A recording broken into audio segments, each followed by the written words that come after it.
From the Brightside Tavern in Jersey City, New Jersey, it's In the Spotlight with Earl Morgan and Tinia Bland.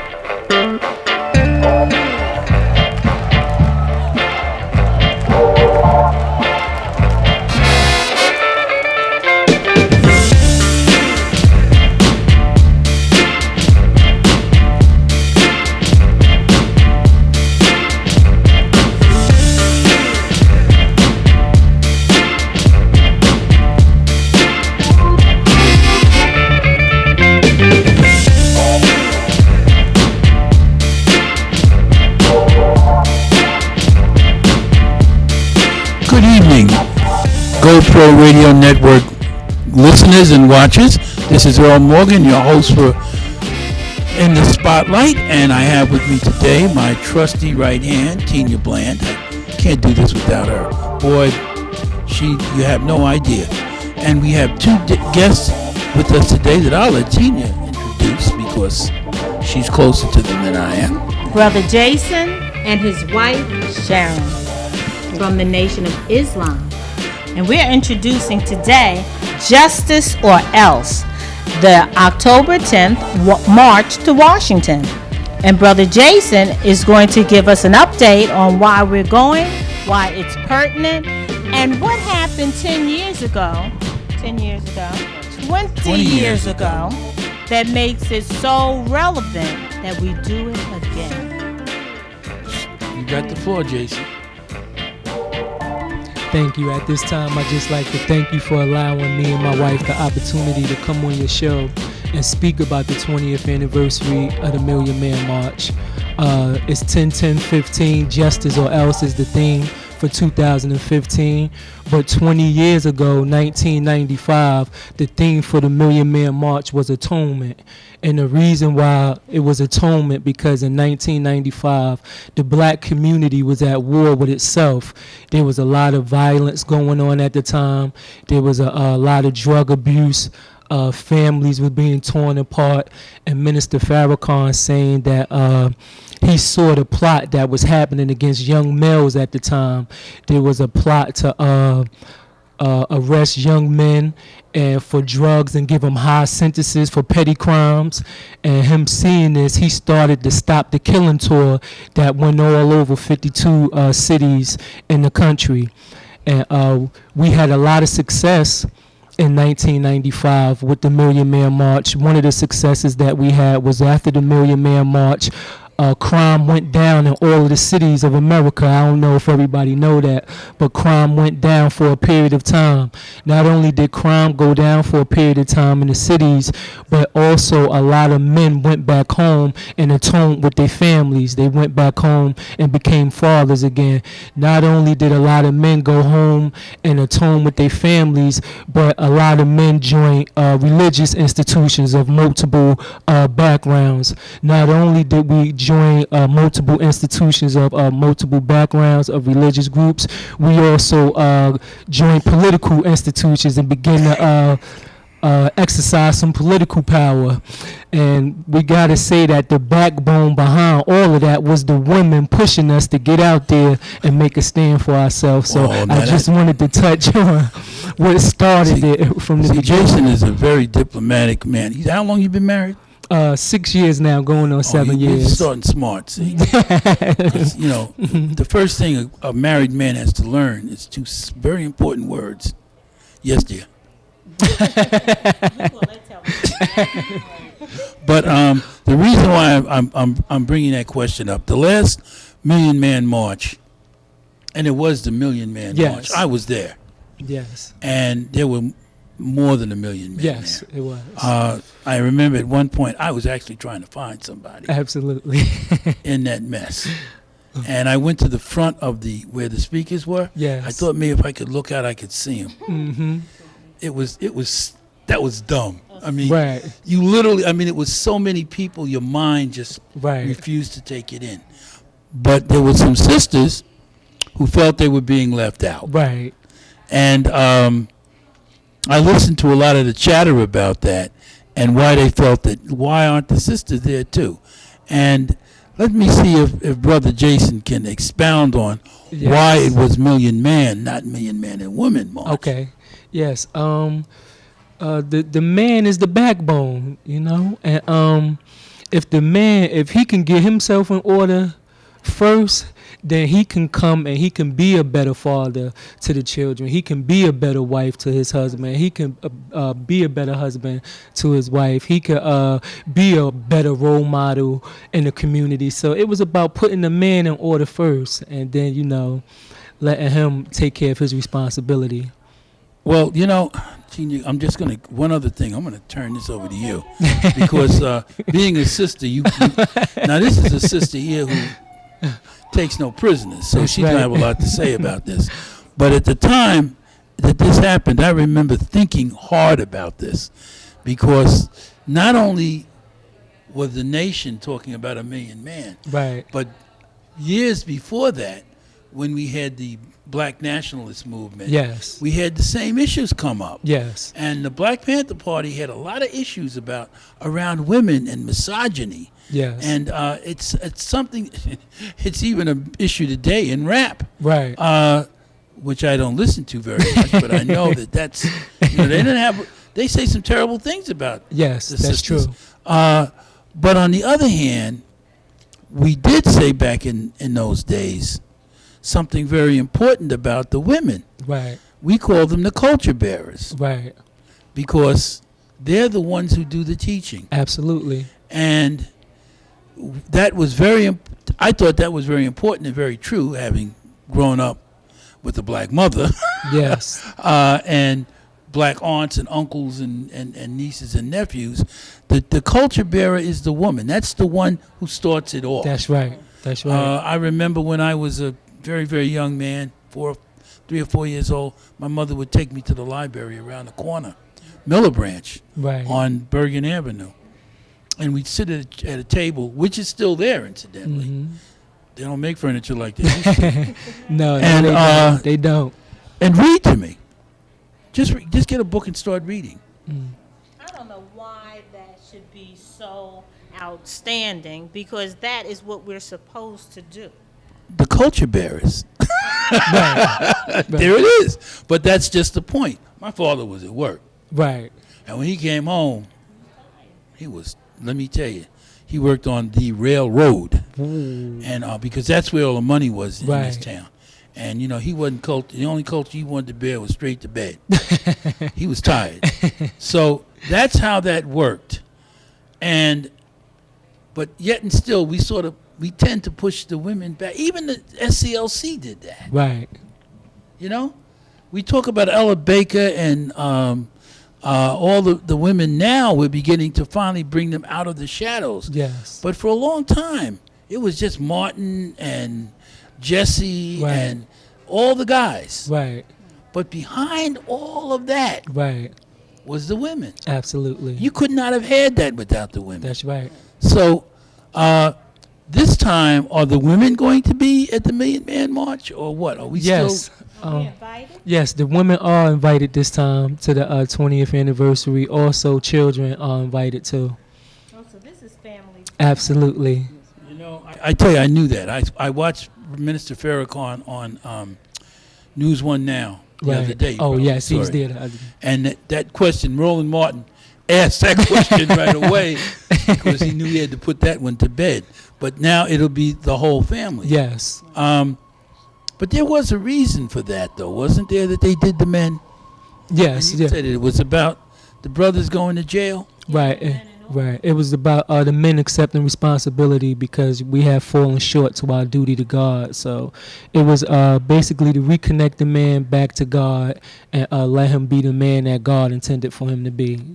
Well, when you think about it, Tinia, there are so many people in jail, so many men in jail. Yes. That it has now surfaced to be a problem again. Absolutely. So I want to ask for the report card, the 20-year report card since the Million Man March. What is the report card for the black man? Oh, the report card for the black man, we're basically going backwards once again. The problem now is that we need our unity more than ever now.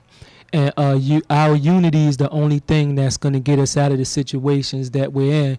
If you observe any other culture, you'll see that their unity helps them to survive in the community. I just want to give one example of the Latino community. If you see they struggle, you can see there was one time when a Latino store would be on every other corner, but now it's right there next to each other without even going the distance. And they get along so well in their community, and that's a sign that we need to look at so that we could learn how to work in unity for our survival. Because if we don't come together in unity for our survival, we're going to see ourselves being pushed out of our communities like we're doing now. So now is the time for unity like never before for our survival. You mentioned that, and We talked about that today.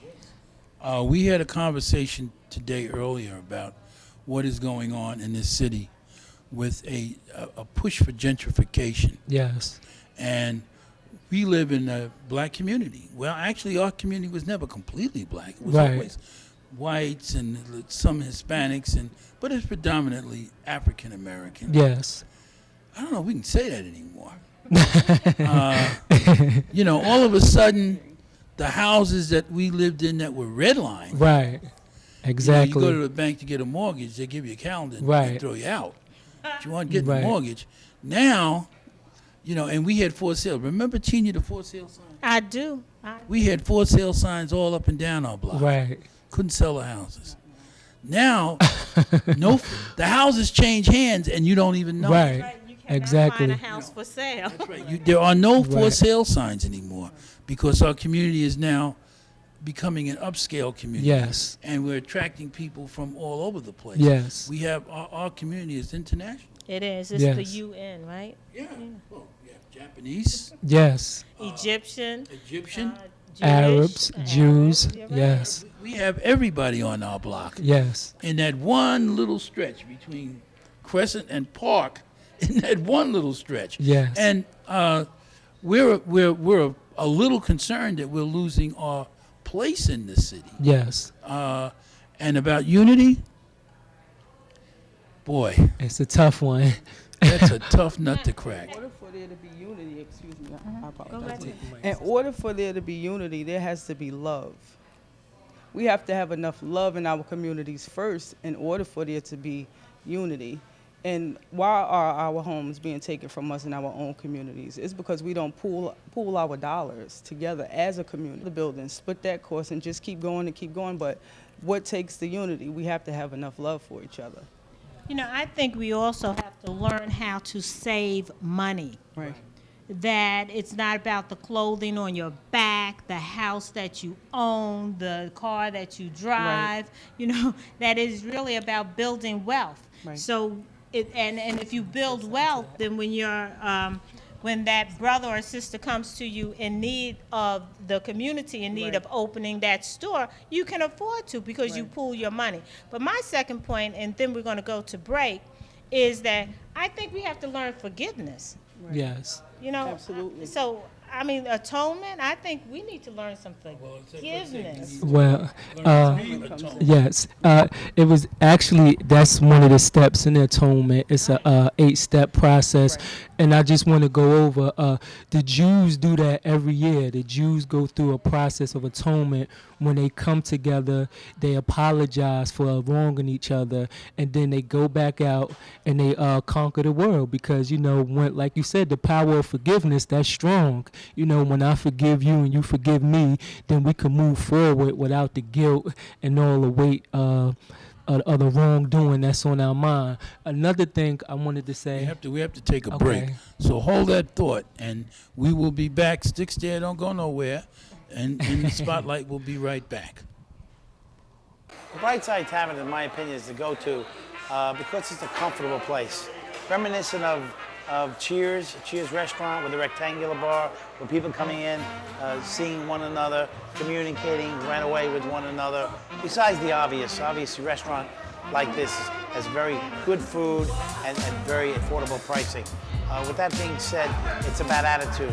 The staff here is very friendly. I'd like to think that I have something to do with that, and that really at my age I want to just please people. It's not all about the money. I want people to have a great experience, and the people I hire catch on to that, okay? And it shows. And we have a lot of fun with our customers, and we allow them to be themselves as if almost they were home. We have 2 other rooms where people are seeking to have parties there because we know we make it comfortable. Each room is almost like an entertainment center with karaoke built in, musical videos, and the like. Again, people walk out saying, wow, I had a good time at the Bright Side.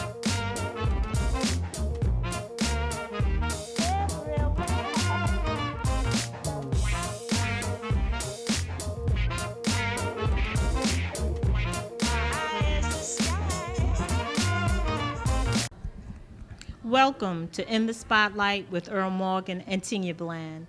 Thank you. You're welcome. Thank you for being well, and thank you for being my partner. I thank you very much for reminding. The last time I was here, audience, I had to leave. Tinia did a great job of filling in. I knew she would. She's done it before. But we were just about, when we went to break, sister here was going to relate something to us about mothers. We're back on Justice or Else. This is the October 10th march to Washington, D.C. And this is a family-friendly march this year. And that's very important because the first part of this, we realized that it was about atonement. And it was the men that needed to learn how to be the best fathers. So, accept responsibilities. And everything that meant, coming home to the families and taking care of them. But now we'll ask Sister Sharon, as mothers, as nurturers, what is our role?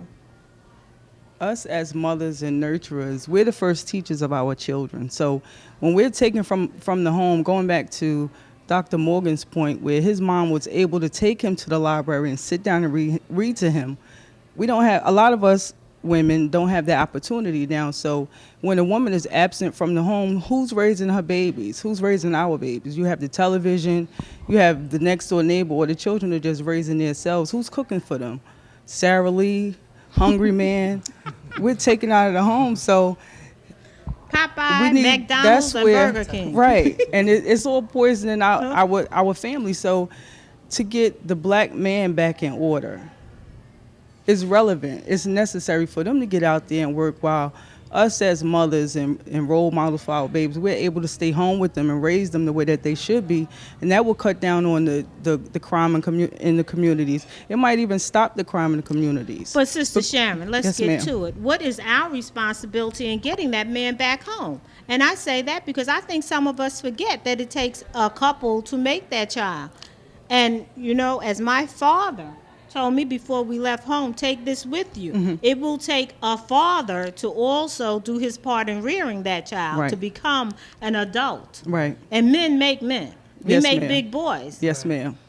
But on that point, we also have to have our sons be in touch with their feminine side so that when they grow into men, they'll be in touch with their wives and their female children and their mothers. So it always has to be a balance. And the atonement between a husband and a wife, or a male and female, or a father and his daughter, or mother and son, or however the two sexes come together, it always has to be atonement. And out of the atonement comes love and unity. That's how we get our families back. So what is the plan for forgiveness, for women forgiving, so that men can come home? Well, for that, the wrong has to be pointed out by both or by one, and then you work towards the 8 steps of atonement. But the wrong has to be pointed out first. So I take it we're going to do some listening instead of a lot of talking. Yes, ma'am. Yes, ma'am. Okay, so let me ask you this. Why should women feel comfortable going to the Million Man March this time when so many sisters honestly felt left out? Now, let me just go a little further. I think that there's a time when men should be allowed to bond. Right. And I mean often. Right. There are things I don't want you to bring home. Let me be clear. Right. Don't bring it home. Right. Work it out so when you come home, you want to come home. You want to be that good man, because there are things you can say to your brother that perhaps you can't say to me. Right. How do you feel about that? Well, in terms of What are you talking Does about? he get bonding time? Do you believe men should have bonding time? Absolutely. And once my husband comes home from work or whatever, the house should be clean. The children should be relaxed. That way, when he comes home, his mind is at ease. He don't walk from chaos into chaos. He's already being beat up by the world, beat up by what's going on the job. So when he comes home, it should be at peace and at ease. He should be able to sit down and relax for a little while without the children, jumping all over him. Give him a few minutes and then, engage and bond with the family. Tinia, one of the things that I noticed about this whole business, having, of course, grown up with men, we were an intact family. Right. Lord knows we had a lot of problems, but we were an intact family. I always had a father and I always had a mother, and there was 7 to 8 of us. Yes, sir. And what the interesting thing that happened as my parents got older and the world got crazier, the kids and my siblings, the youngest ones, began to buy into the craziness. Mm-hmm. And my mother and father never understood it. They went to their grave wondering what that was all about. Yes, sir. But one of the things I wanted to mention about the brothers in the nation and that bonding, having come through all that experience, having lived in a neighborhood where most of the people had mothers and fathers, and going to the church I went to, and I had an idea of what a man ought to be. Right. They set a sort of a standard there, a floor. Right. This is what men do. This is how men comport themselves. This is how men carry themselves. This is how men dress. The brothers in the nation, a lot of my friends, my Jewish friends who don't understand, they have some issues with the brothers in the nation. And they have some issues with me for not condemning them. I said, look, you got to understand something. The brothers in Islam, you see them coming down the street. They're coming from somewhere and they're going somewhere. And they're stepping lively to get there. And they look good. Right. Like Brother Jason there. I was just going to say, Jason looks like the Muslims I always knew look. And now we have young men that don't know how to, they don't wear ties because they don't know how to tie one. Right. Why don't they know how to tie one? There's no man in the home. Right. That's what men do. That's who taught me. Right. Right. When a culture gets to the point that their men have their pants hanging off their behind, and a woman can see their underwear or their behind, what do we do as women? Well, you let her answer that. I was about to say, that's a tough question. I've been waiting for a good answer to this. Yes, ma'am. Well, sometime in the communities when I see young men with their pants hanging down, I say, excuse me, sir, your pants is full. And they be like, oh, yes, ma'am, excuse me. And they pull their pants up. And that they show that respect. When you address them with respect, being comical, there's truth in it, they accept it better. But you know something now, our community, no matter where we go, we are the same. So I don't do it with a comical voice. I do it as if I'm your mother. That's right. And that you are hurting me because you're hurting yourself and you're hurting us all because you hurt the community because someone is always watching you. Someone is always looking to you, is looking up to you. So what are you teaching? Because we're all teachers. I believe that we are all teachers. So if we are all teachers and someone is always watching, I don't think this is an example that you can afford to set. Right. So I don't do it with comedy. I say, you know what? You're hurting me because you're hurting our community. I can see your underwear. And the reason why they're called underwear is because... Exactly. Yes, well, yes. Because I always want to ask a man, why? It goes back to how we grew up when you said it takes a village to raise a child. I could say something to your child that you probably can't. And I remember one time I was walking and I was cursing and my neighbor heard it. And she said, Jason, was that you cursing? And I started to hesitate. I was like, I didn't say no. I just shook my head no. So she was like, oh, okay, all right. I just thought. By the time I got upstairs, my mother knew already. Got beat.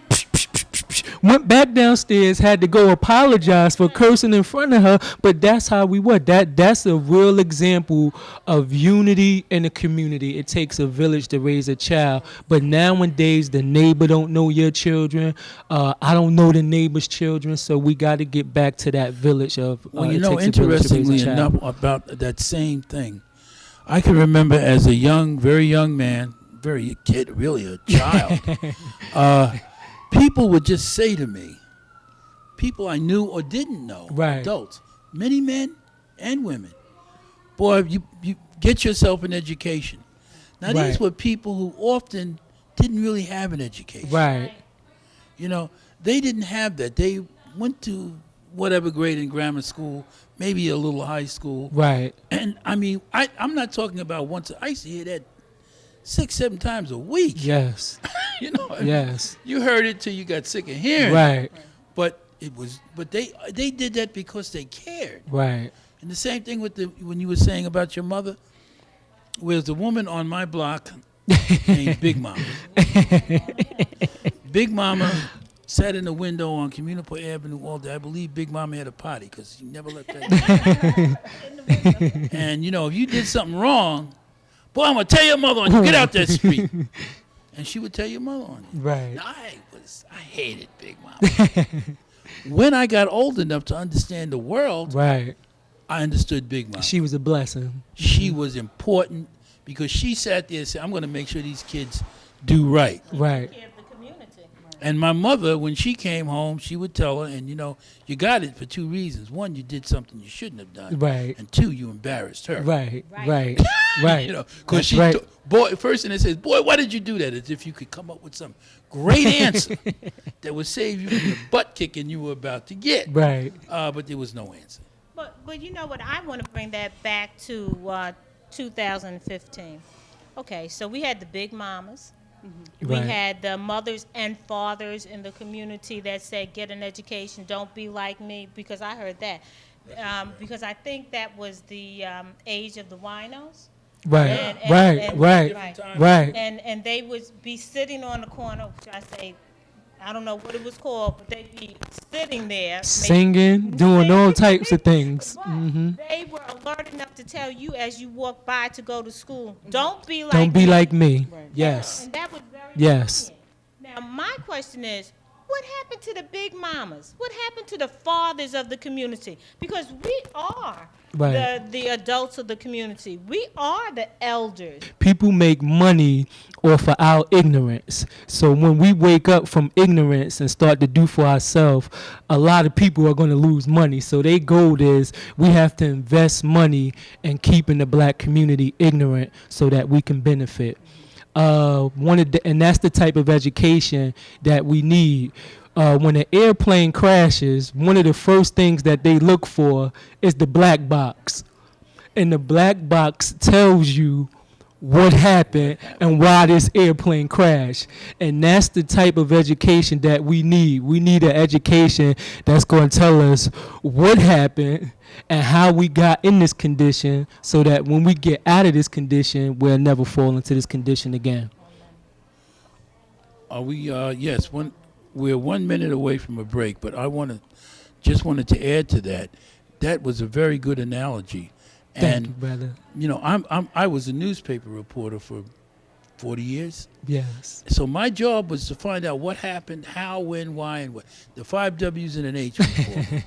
And, you know, you sort of live by that. Before that, I wanted to be a nuclear physicist, which is a scientist who also wants to know. Right. Somehow in our community, we sort of got disconnected from that. Yes. And we have to get back to being able to tell a 16-year-old girl who may or may not have a child what she needs to do. I'm going to wrap this segment up. Please stay tuned. Don't go nowhere. We'll be back. We're going to have more conversation about this because this is a very, very important issue in our community right now. I'm going to jump up 1 second and see where our guests are. You're listening to content developed by the GoPro Radio Network, the fastest growing network in the galaxy. GoPro Radio Network. Listen to the voices in your head.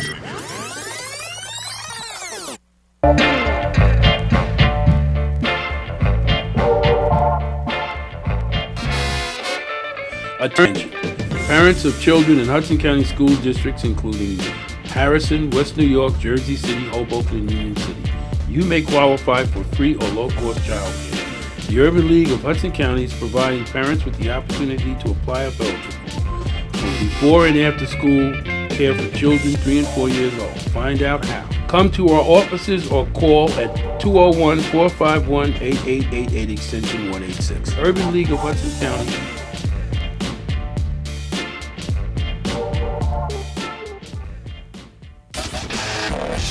You're listening to content developed by the GoPro Radio Network, the fastest growing network in the galaxy. GoPro Radio Network. Listen to the voices in your head.